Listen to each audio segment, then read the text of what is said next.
So those productivity gremlins that seem to just sap all your time away, also known as procrastination, we all do it. And it can actually be really demotivating. I am a great one for procrastination if it's something I don't want to do.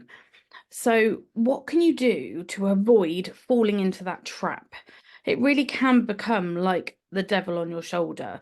Just keep saying, or carry on watching that series on Netflix, or carry on, you know, just doing whatever else apart from what you actually need to be doing.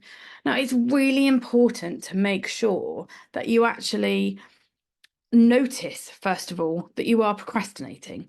I always say to my boys, including my husband, that they're faffing because they will go all around the houses rather than do what they actually need to do, or they will talk about it incessantly and never actually do what it is they want to do. So, a prime example of that is when there's things to do around the house. You know, just the general cleaning or just getting someone to run the hoover around for me can be like that. They will go, "Oh, yeah, that's fine. Tell me what to do and I'll do it," which is brilliant, but they never actually get on and do it because they find something else that they've got to do first and then something else they've got to do. So that's fine. But when it comes to our work, it's really important, especially when running your own business, that you make sure you don't let all that faffing get in the way. Don't let the procrastination stop you from achieving your goals, because it will if you're not careful. So, what can we do about it? One of the first things we can do that makes life a lot easier is actually to do more planning. So, let's actually think about what we need to do during the day before we get out of bed, if need be. I am an early riser. I tend to get a good half an hour by myself before anyone else in the house wakes up. And I use that time to plan my day out, to plan what I'm going to do a little bit of meditation so that I've got a clear head by the time everyone gets up.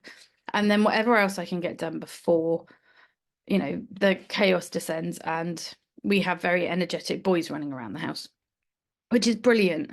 But what about if you don't get that time? Now, there is rare occasions where I don't get that time if I oversleep, which doesn't happen very often, or the boys are up really, really early with me. So, what can you do if you don't have that time to do that initial planning? I always find one of the first things that you can do, which is really, really handy, is to actually recognize that you are procrastinating. Sometimes you actually have to draw yourself up short and go, nope, stop, get on with it, and give yourself a kick in the right direction, metaphorically speaking. Now, if you are finding you're procrastinating, then do stop and go, right, okay, what do I need to achieve? When have I got to achieve it by? And actually sit and plan out, what are your goals? What are the priorities that you need? And actually just work through it. Another thing you can do is make sure you have a routine every day. So if there's things that you're procrastinating with, but you actually want to do, but you're using it to avoid doing something else, like as I've probably said lots of times before, I will quite happily find anything to do other than the cleaning, because it's not my favorite job to do. Me and Hoover are not a good combination.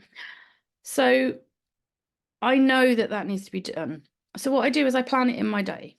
I plan a bit of time every day to do a certain bit of cleaning. I plan time in to do my work. It may be just a general, work block, or it may be very specific work on XYZ. So actually make sure you use that diary to help you and actually create a routine so that when you get up in the morning, it doesn't have to be rigid, but actually have a process that you follow. So you get up, you have a shower, you have breakfast, kids go to school, come home and you do, you hoover around and then you do this bit of work and then you do that bit of work. So actually think through what you need to get done every day and create that routine. Once you've done that routine long enough, it becomes a habit. So the procrastination just goes out of the window because actually you've formed a habit to do what you need to do, which is exactly what you want. You want it to be natural. You want it to be just something that you do every day without realizing it. And actually, if it's Netflix or something that is holding you up, plan some time in the day where you can sit and just watch telly. Or if there's something that you can do, you've got something mind-numbing to do and you need some company, for want of a better phrase, then put it on then. But actually plan it into your day so that you can get everything that needs doing done beforehand. And then you will actually enjoy that time so much more than if you just waste your entire day sat in front of the telly or doing anything but what you should be doing.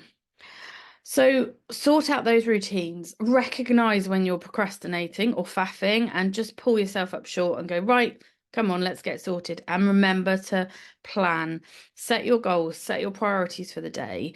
And once you've got them done, you can reward yourself with that hour in front of the telly or whatever it is you want to do instead of what you actually have to do. If you want some more hints and tips on maximizing your productivity, comment below for a link to register for our upcoming webinar. It really is the busy entrepreneur's essential guide to maximizing your productivity so you can get more stuff done in shorter time. So you'll have that free time to do what you want to do.